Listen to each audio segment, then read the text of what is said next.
Good morning, everyone. Can you guys hear me all right?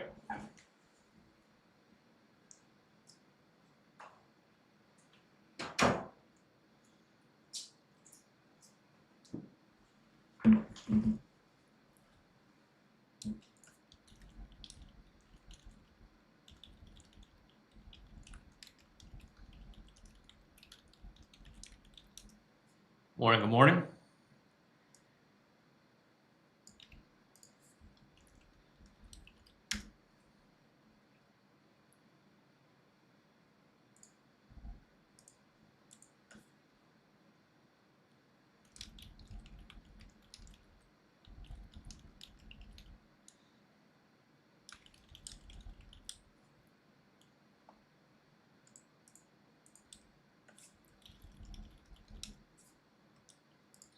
Morning, everyone.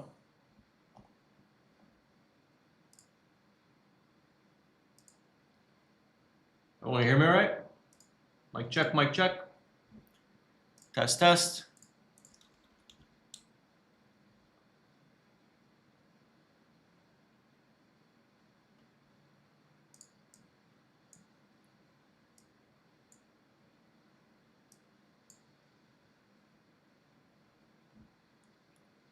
Morning, good morning. Hope everyone's doing well.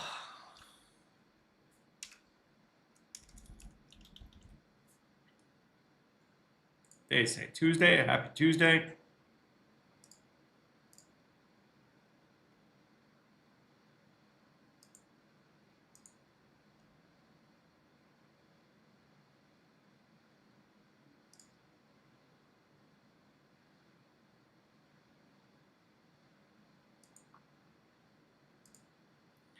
Taco Tuesday.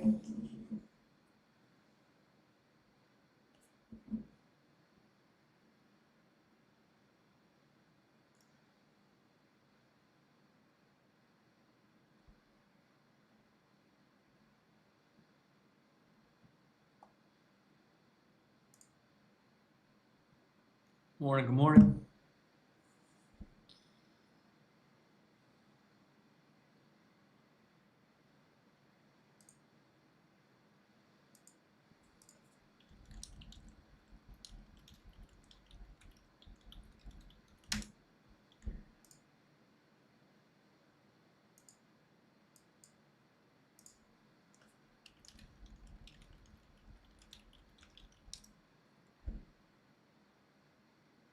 What's up, everyone? It sounds crazy, but it already feels like it's the end of the week. Well, we're just at the start of the week, man.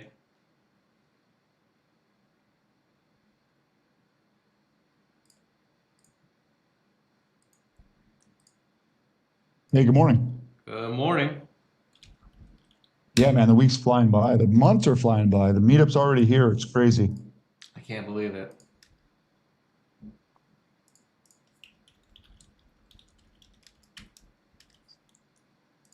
Morning, everyone.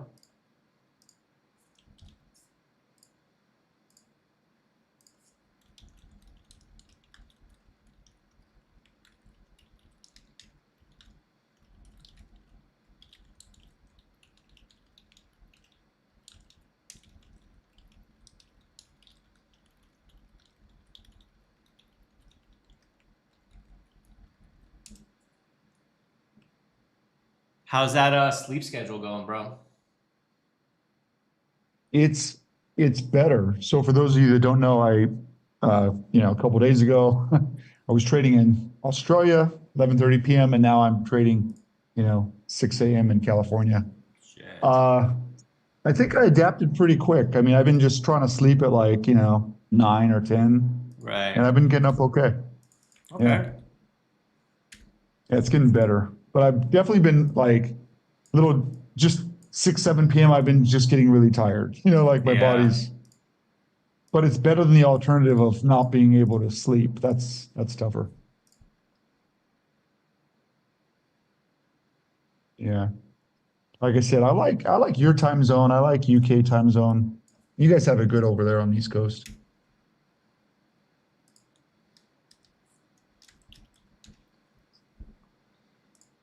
Yeah, I don't know how you Australians do it, man.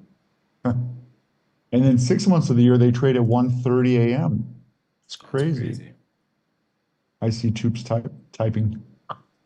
He's like, yeah.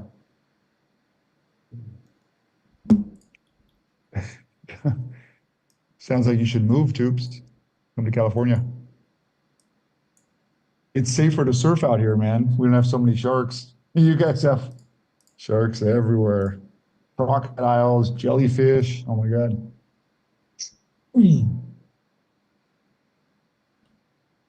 Yeah, Santosh. Morning, everyone. What do you guys think of the latest YouTube video? Yeah, I'll be curious what everyone else thinks, but I thought it was amazing. I really liked that format. I felt like it was kind of like a video game. Like, you're trading, and then whatever you make, that's going to be, what you do for the day.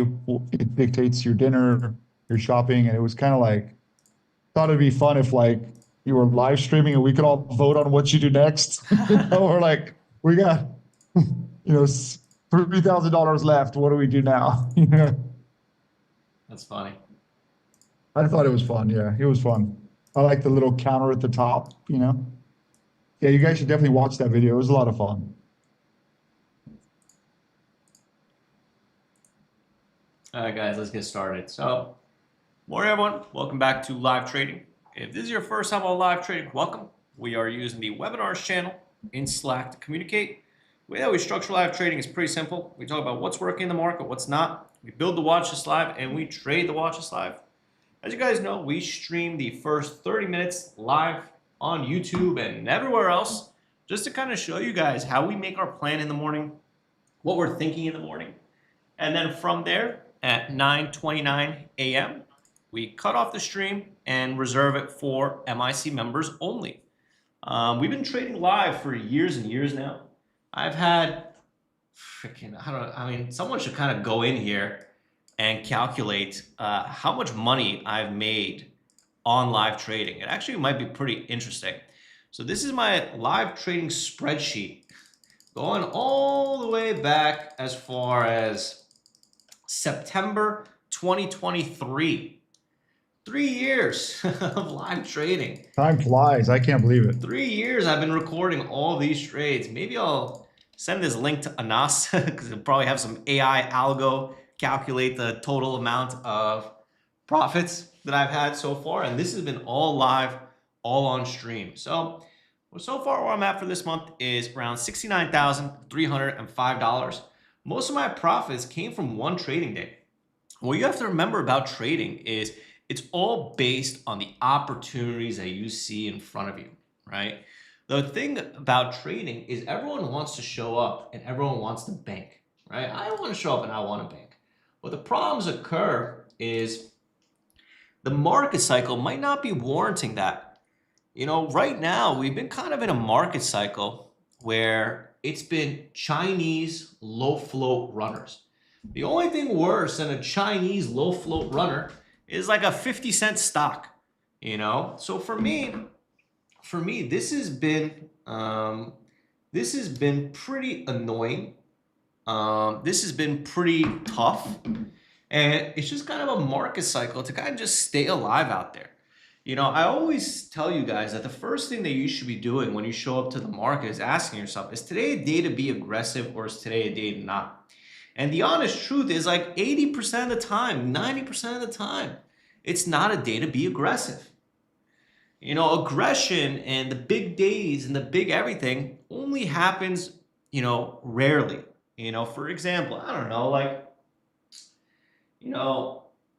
when was the last time you saw a movie that was like, holy shit, that blew my mind? It's probably not every year.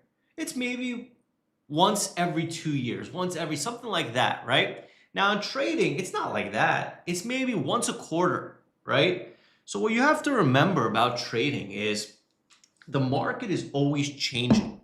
The market is always adjusting. And your job as a trader is to adjust with that market. Pre-market has been very, very dangerous lately. Chinese stock. I mean, look at this Wito yesterday.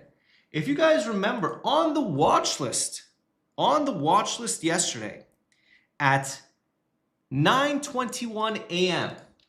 At 9:21 a.m. when it was at $9.50, we said this is turning into a multi-day runner, so ignore the short, right? Just that one thing on the watch list could protect your account if you are a new trader. Most new traders think that to be successful in the markets, you have to trade everything, right? It's like those, I don't know if it's like TikTok or Instagram or whatever the hell it may be, where, people are trading 45 different stocks at the same time and, all this stuff. And for me, you guys see, I'm trading one stock, maybe two stocks at the same time. You know what I'm saying? So that's what you have to remember is less is more, right? Less is more, So I just want to remind you guys that every day that we show up to the market is a day that I am just trying to identify, is today a day to be aggressive or is today a day to not? What stock should I be trading? What stock should I be avoiding? That's it. That's it. And the reason why you guys are here and the reason why you guys are learning here is to learn the proper stock selection.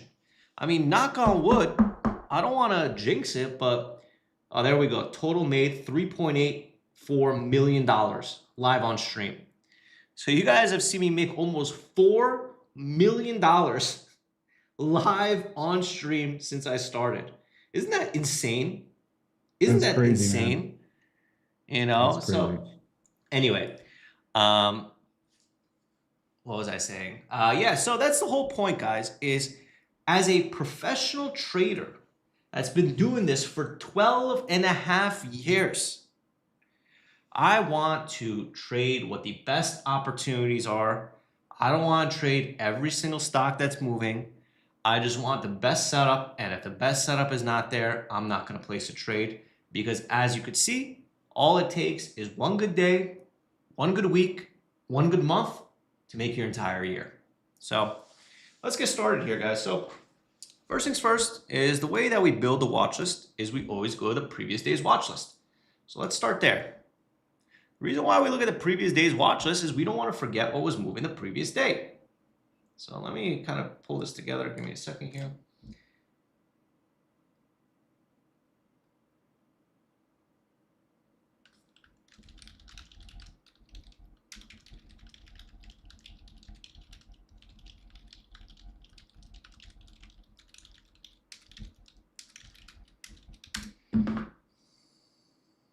Sorry, give me a second here, guys.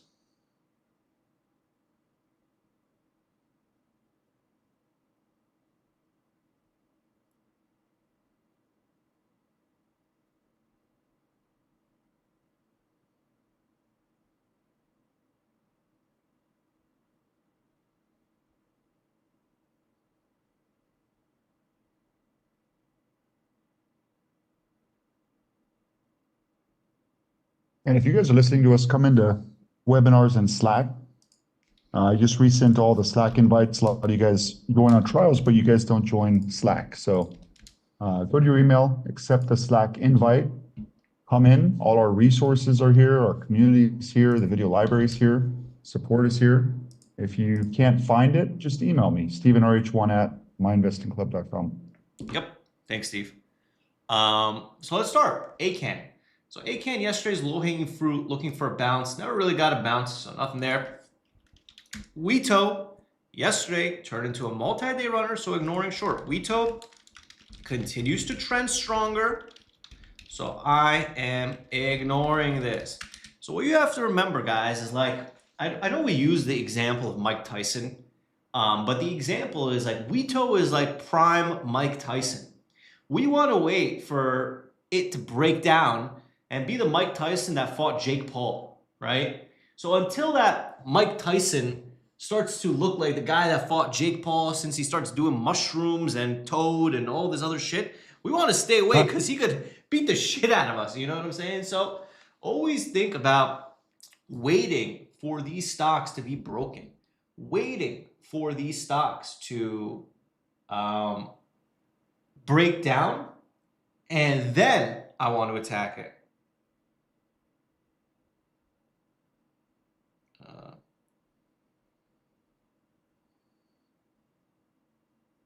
Sorry, one second. Got a text I gotta send.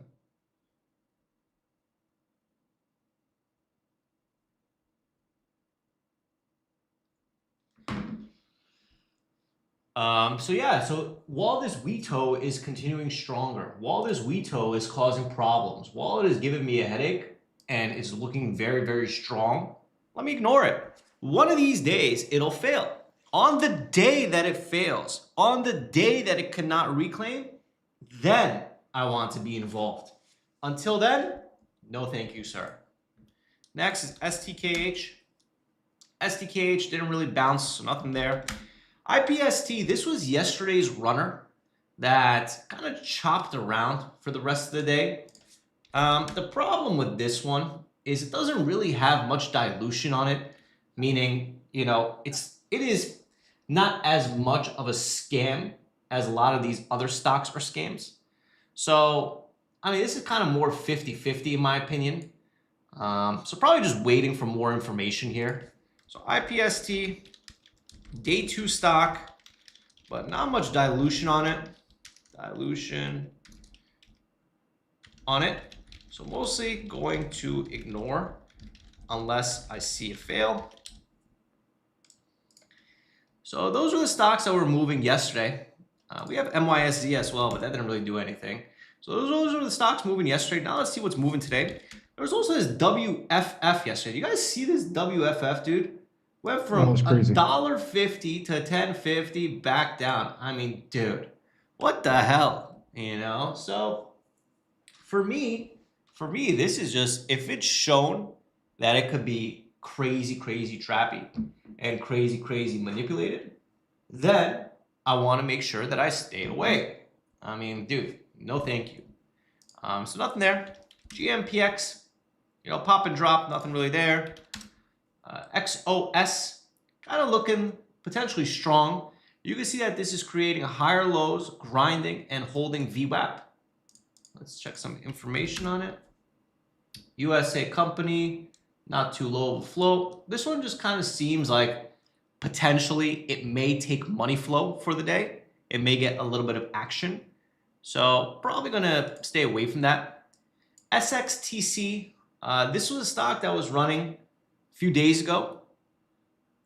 Ended up failing. And now kind of had, this looks like a chat room pump. You know, anytime you see moves like this and then immediate crash, obviously that's a chat room pump. So it looks like it was pumped this morning. You know, you can see that there's definitely some resistance in the $6 area. So it could potentially watch for a bounce and rejection of 6. But this is a pretty low float stock, if I remember correctly. You know, 1 million share float, Chinese stock. So this would kind of be a little bit more be careful type of name. So SXTC, wait for more information. Next is SGLY.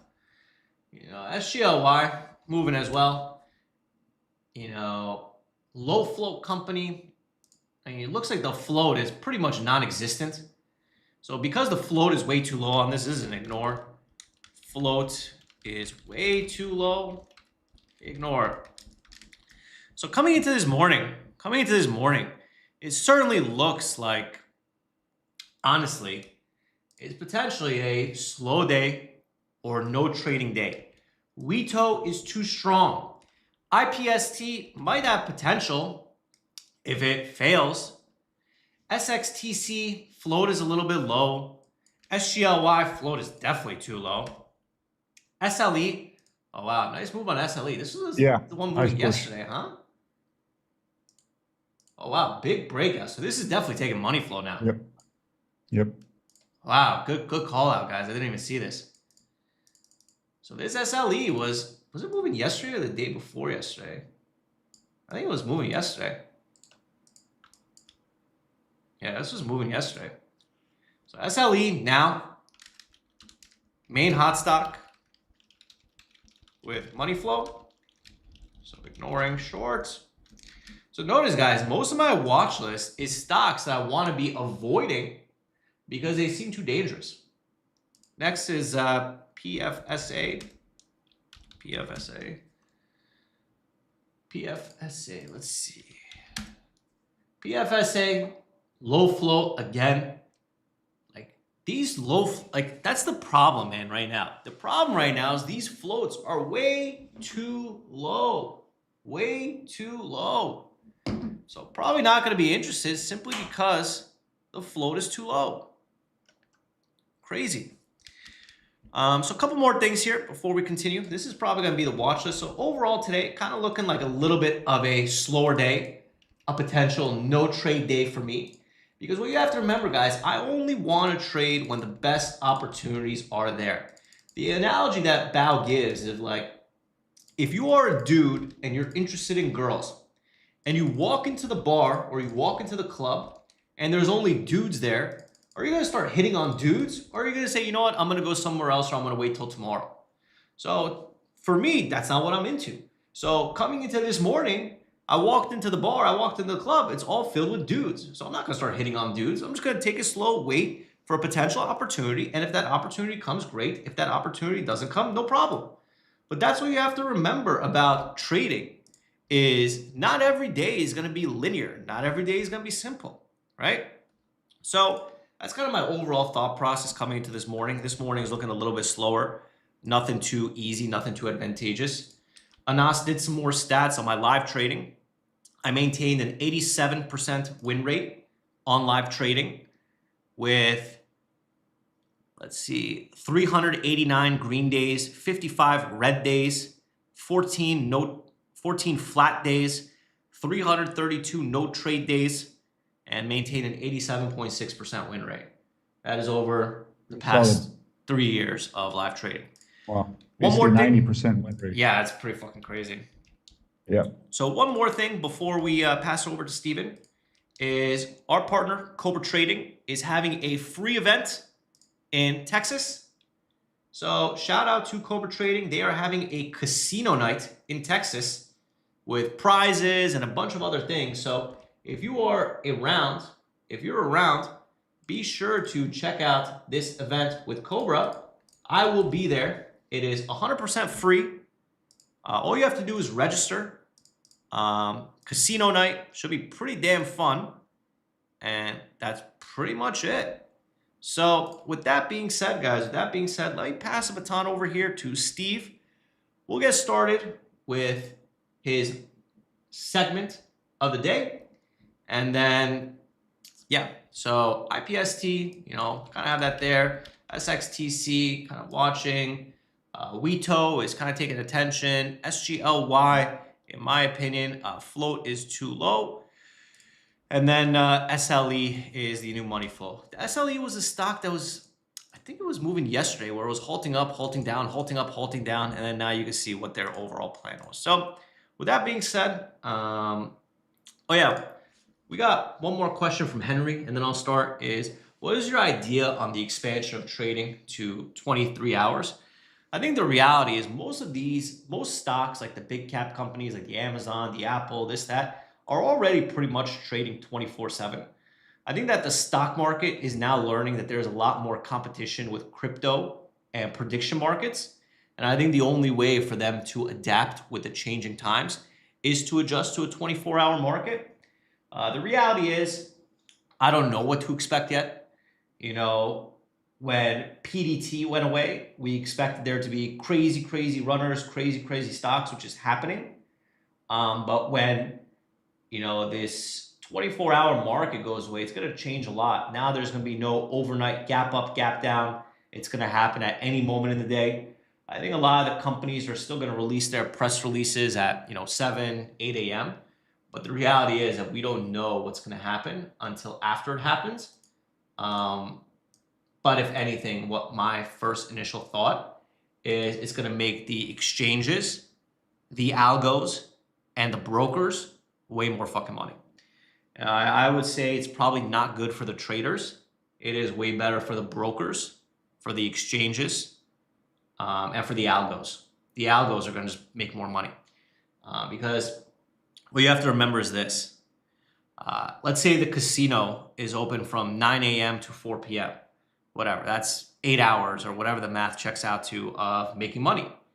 Now, if it's open 24 hours, you're going to make 3 times the money because the hours of operation are now longer. You know what I'm saying? So I think it's going to be, I think this is going to be, better for everyone else except the traders, like the Citadels, the hedge funds. They're all going to be printing money. So that's what I think. But anyway, I'll pass it along to Steven. Sounds good. And yeah, I mean, I was reading about it last night.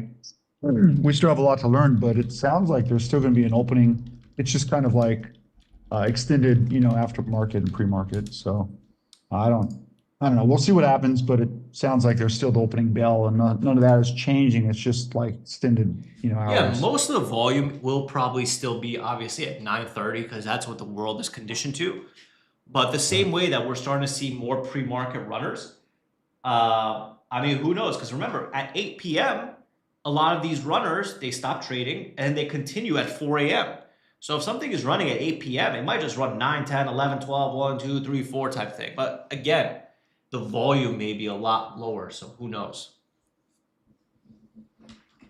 Yeah, maybe we'll finally find a way for you Aussies to trade during the day. Anyways, we'll get some MIC setups that work for you guys during the day. So again, as I mentioned earlier, we're in webinars in Slack. So everything I'm posting is in webinars in Slack. Orlando Food Camp obviously is this weekend.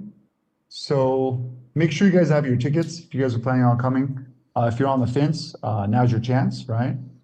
Definitely come. I believe we still have a block of hotel rooms available. You guys can see all the info here under boot camp info and tickets. If you guys are listening and you want to join or you're not in Slack, whatever, just email me, stevenrh1@myinvestingclub.com. So Platinum registers for free in the Platinum Mentoring channel. Make sure you guys have your tickets before you come. Everybody else, there's a fee. Unless you want to become Platinum, just also reach out and we'll give you guys a deal. And then all the other info is there. And also has a really great kind of city guide. I think he's posting it now. There he is. He's ready. He's ready. I don't know if it's you and us or it's an algo or what, but great stuff. So anyway, super excited. Can't wait to see you guys this weekend. It's going to be a blast. Definitely come if you're on the fence. And yeah, reach out if you guys have any questions or if we can help you guys with anything at all. It's going to be really, really fun and educational. Looking forward to it. Okay, so got about 4 minutes. Let's get into this topic. So I just kind of wanted to do a refresher on frontside, backside because this is still one of the things I get a lot of DMs on, and a lot of times, I get DMs. They don't know it's about frontside, backside, but it is. They're like, "How'd you know?" Or "What did I do wrong here?" You know what I mean? So I'm posting this in webinars. There's a kind of fun graphic at the bottom. I'll go over these notes. If you guys have anything to add, feel free to chime in, or any questions, feel free to chime in. So basically, the trend is your friend saying only works if you know which way the stock is trending. And I've fallen into this, a lot, especially when I was a newer trader. It's not always easy to track, when you're in the heat of the battle and you're got a lot going on, your P&L's moving, there's, pops and drops, and it's kind of like you sometimes lose sight of whether you're front side or back side. One thing I noticed yesterday when Alex was trading is, if you guys notice, he's always kind of pointing out like, "Oh, we just put in a lower high," right? And that's one of the key things he looks for. And in general, whenever somebody's been trading a while and has experience like Alex does, and it comes second nature to be following the trend, right? And to be noticing the lower highs and when we're putting in higher lows and we get those kind of red flags. But when you're newer, it doesn't come second nature. So you really got to be focusing on this kind of stuff. And it's really key, and it'll really tell you, if shorts are starting to get trapped, or longs are getting in trouble, or just kind of if the trade is working. What I do with it is I'll be a lot more patient. And when I live traded a couple weeks ago when Alex was out, you guys heard me talking about that. We had a big discussion on it. I'm really following which way the trend's moving. And one of my trades, I think the trade we took a couple weeks ago, was taking a minute And I said, hey, look at the trend, look at support, look at where we are. I have no reason to be panicking or do anything other than being patient right now. And it paid off. So, really focusing on which way it's trending versus if we were kind of starting to squeeze some higher lows, right? So anyways, front side, the stock is trending higher, higher highs, higher lows. Obviously, buyers are in control. Volume is strong, dips get bought, and the momentum is clear. This is where a lot of the traders make the mistake of trying to call the top. Just because the stock looks overextended doesn't mean it's done going higher. Until the trend breaks and confirms weakness, it's still front side. And I'll get into where I like to look for to get more aggressive and et cetera, and where we could confirm at in a second. So this is where shorts often get trapped and forced to cover, creating even more upside momentum. All right, shorts get squeezed. If you're shorting front side, probably just don't, right? If you're newer, but if you've been around a while and you think a top is in or you see something you like, you want to be keeping your size really small. Think 5 or 10%. And sounds simple, but this is where most get in trouble, right? So backside, the stock is topped out, trend has shifted. Now it's making lower highs, lower lows, key support levels break, VWAP is often lost. And that's where you guys really want to be looking for confirmation short, is when we see that kind of lower high, then that lower low break, and generally when we're under VWAP, and that's where I usually like to get more aggressive. So the takeaway is don't try to predict the top, wait for confirmation before you enter or get aggressive. Front side is generally where shorts get trapped, backside is where longs get trapped. Your job is simple, figure out who's in control, then trade with them instead of against them. So feel free to reach out if you guys have any questions at all. If you guys want to deal to join, StephenRH1 at myinvestingclub.com. Thanks, guys. Cool. So Market's open. this is where we're going to end the stream.